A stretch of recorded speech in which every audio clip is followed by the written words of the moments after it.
Basically, we were discussing some of the stuff in the book, the real evidence stuff. So Yeah. Randy's going through it. We're discussing various aspects of it.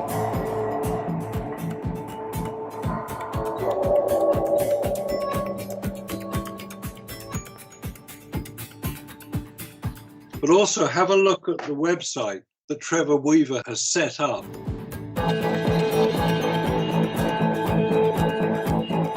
To accompany the book. Tiny, tinyurl.com/moon skeptics.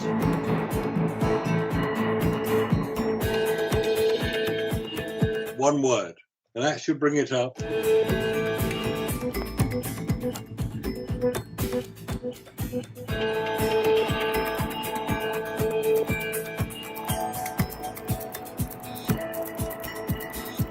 A picture of Trevor and a picture of me. That's the first page. And then you go to each of the individual chapters. The amount of material that Trevor has assembled for the one book, it's extraordinary. Yeah. But it would take you hours to go through it.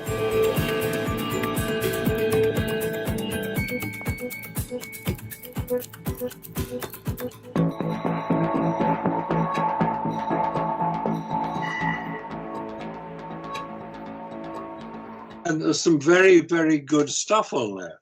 All the links that he puts in, they really make a solid argument. Everything backs up the book, right?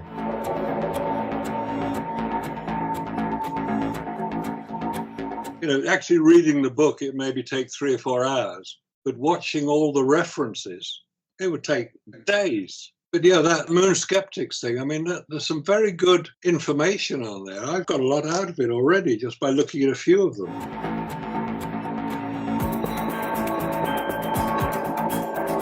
What I've done with the documents here is everything that's related to the LEM, I put them in here, and a few of the structural load modes and stuff like that, and the description of it, showing how much they're going to go. Oh yeah, and I put this one in. You can see the light bulbs right there. Oh yeah, oh, that's good.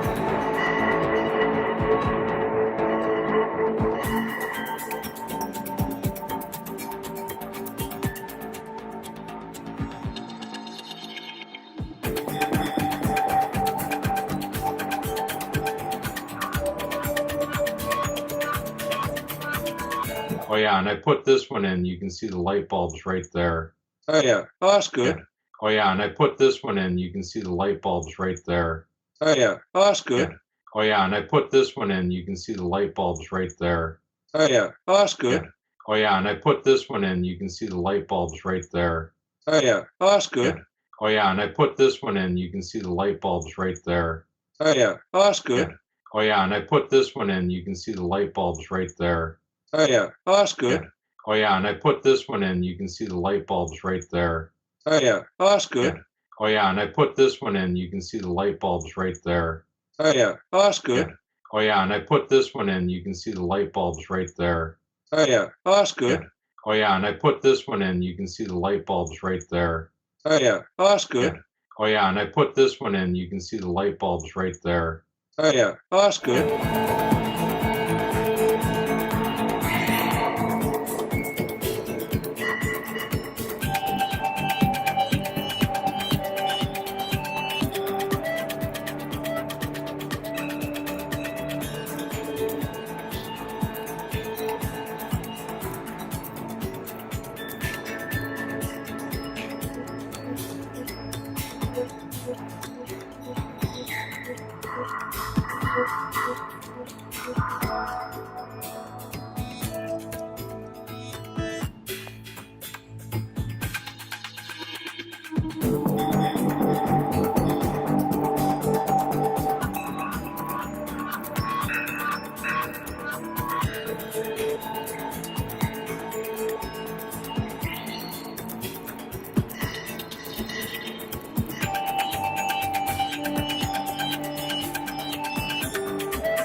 That's a nice one. That there's nothing physically that sticks out that far on the LEM, but that is the light bulb that they installed for Buzz Aldrin's famous shot off that leg. That's the hot spot right there. And that's where Buzz stands to take his famous shot. So they installed this bulb right there to shoot at him. This is the only picture of Neil. Yeah. But that bulb is right there, and it's not in any other photograph. That's not from sunlight being refracted or anything, because it shows like this. That's right. Yeah, it does. Yeah. That's an actual light bulb. This explains how they took the famous shot of him, the famous Buzz Aldrin shot. He's standing right there. That's an actual light bulb. This explains how they took the famous shot of him, the famous Buzz Aldrin shot. He's standing right there. That's an actual light bulb. This explains how they took the famous shot of him, the famous Buzz Aldrin shot. He's standing right there. That's an actual light bulb. This explains how they took the famous shot of him, the famous Buzz Aldrin shot. He's standing right there. That's an actual light bulb. This explains how they took the famous shot of him, the famous Buzz Aldrin shot. He's standing right there. That's an actual light bulb. This explains how they took the famous shot of him, the famous Buzz Aldrin shot. He's standing right there. And they put that bulb up to shoot that, and that's why the hot spot's there. Moonlight mysteries they weave, hide the facts they won't believe. In the dark their whispers stay, truth and lies they drown away. From sea of tranquility to dust beneath our feet, they question every memory, a twisted simple feet. They doubt the giant leap, phantom footprints wide, in tales they dive too deep, letting reason slide.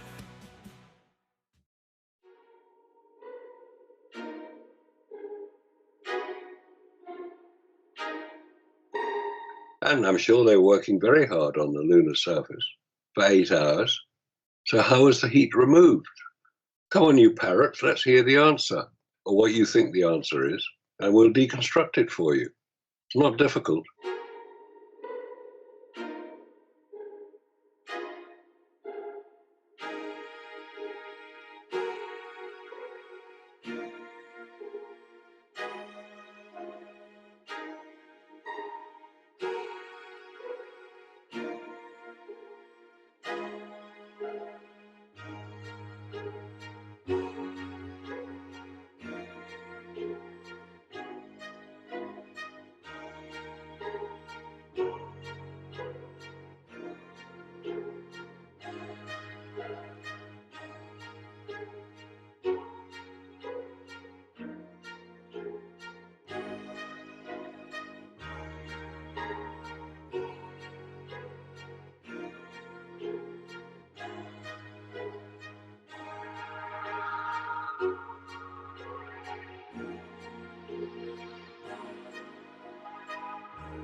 Here I have a mannequin dressed in a liquid cooling garment.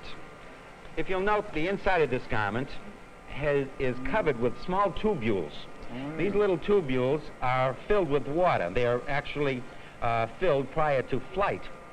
And by conduction, by causing a flow of water through the main branch and then returning it from this secondary branch, we have the ability to pick up heat directly from the skin, which keeps the man's temperature, skin temperature down, and therefore stops him from perspiring. Well, now, why can't you just use a regular air conditioning with Normally air? you do. Normally you do simply blowing cold, dry air across the skin, and this is supposed to pick up all the perspiration associated with his work. But on the moon surface, we expect the man to work very hard, extremely hard, almost twice the rate that he works on the surface of the Earth. As a result, his work rate is so high and his production of perspiration so great that we can't possibly pick it all up by the rate and the amount of gas available in the portable life support system. I see. Well, now, does he wear this thing over that or under? No, or? this is one immediately over a very light set of skivvies, or a light set of underwear, and directly under the pressure garment assembly, which we have over here. Oh, could we see that? I'll get rid of this for you. Thank you. We also use a pump to push the liquid cooling, the water, to the liquid cooling garment and back. The pump sits right at this point, and it is also powered by an electric motor. Well, that's right. To send the water over there and bring it back. And how do you cool the water once it's inside the backpack? The water has picked up about 8 degrees when it goes through the liquid garment, and the oxygen is coming out at body temperature, and it has a lot of moisture in it.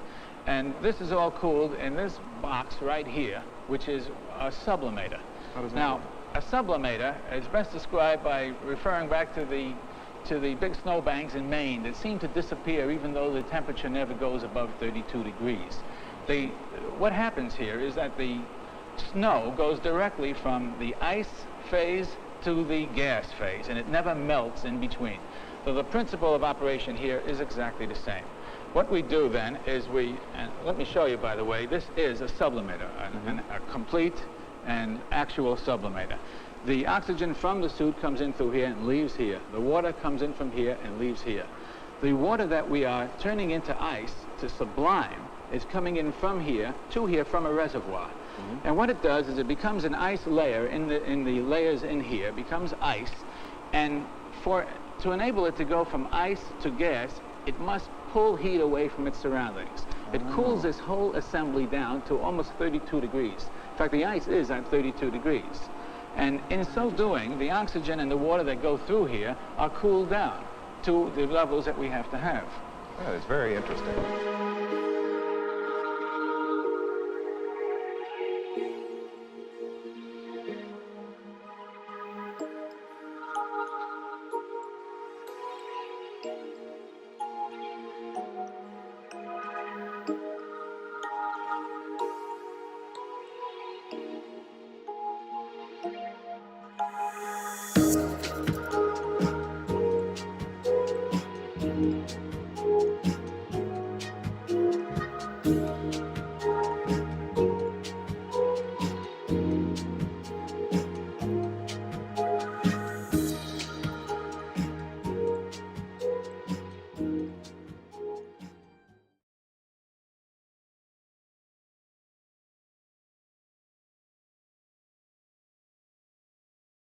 When they say they're having water on the moon, most people would immediately assume that it's like water on Earth.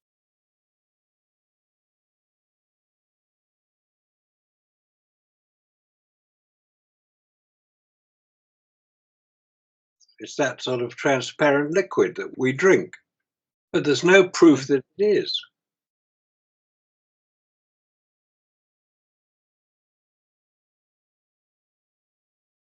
And even if it was, it would disappear. It would go. It would be boiled off.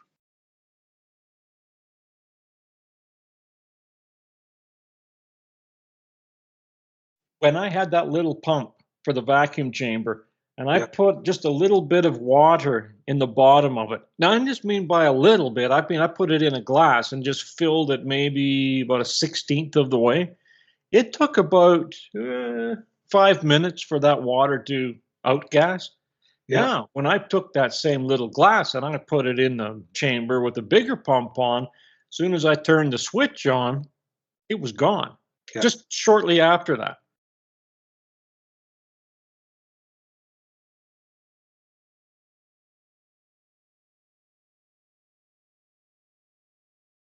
So, how is this going to work when you're on the lunar surface? The same way. It's going to go even faster. They're claiming, I believe it was, 0.608, something like that, percent water that they found in one of those crater rims. Yeah. But how the heck are they measuring this?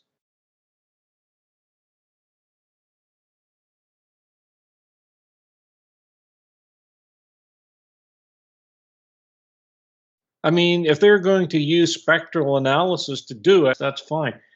But it's in a vacuum, guys. It's right on the surface. Yes. Yeah.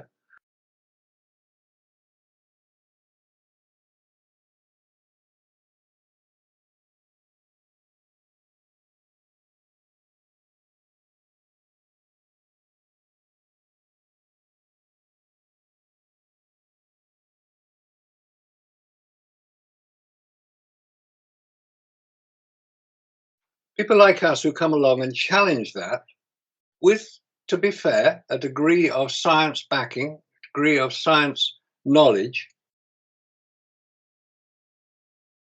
they immediately assume that we are talking rubbish. We're not talking rubbish. You can check it out yourself. We don't say things we cannot back up.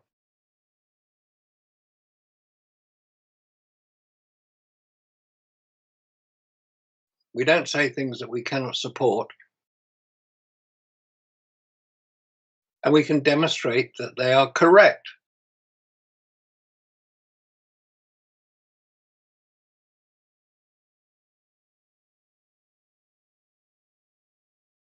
These people that have the proof, if they're going to do the research and do the proof,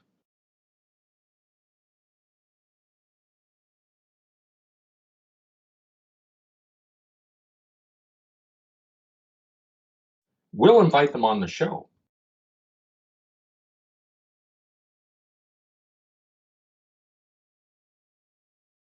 Yeah, that's a good point. They come on the show. Don't attack us from a sideline. Don't be like McKeegan and Simon Dan and all those guys that just take cheap pot shots at us and run away like cowards.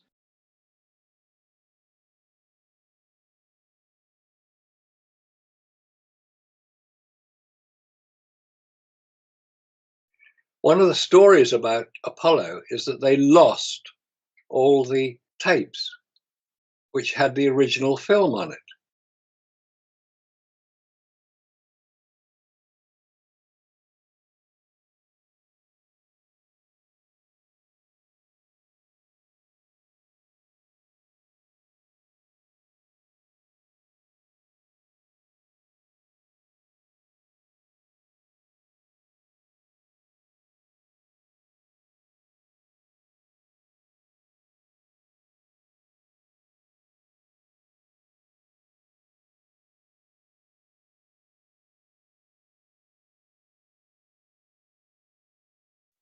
It's interesting that one of the stories about Apollo is that they lost all the tapes which had the original film on it. Which are now for sale.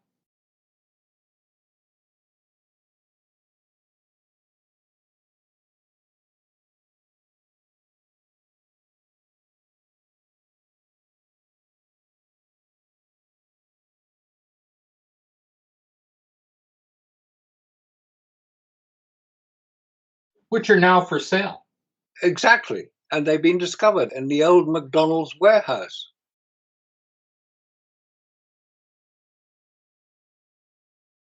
Yeah, right beside Menlo. Yes, Robert and I were looking that up. that's an incredible discovery. It's right by Menlo Park. Isn't that something how that has been staring us right in the face all these years? And then all of a sudden, one shot comes out, and hey, wait a minute, I know that blimp hangar. That's Menlo Park. So Yeah. I looked up San Francisco and I looked around the area. Like, wait a minute, there, it's right there. And it's been staring us in the face the whole time. Yeah. McDonald's is right beside the hangar. Right beside it.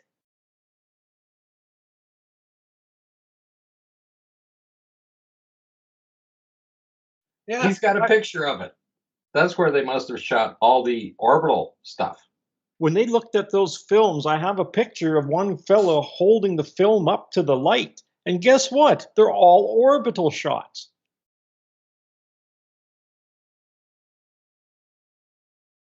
Amazing. So they So- must have used that hangar. It's known as Hangar 1. It's an old airship hangar. It's one of the biggest buildings in America, if not the world. It's huge. It has been used as a film studio. I believe that's where the film of Apollo 13 was partly shot there.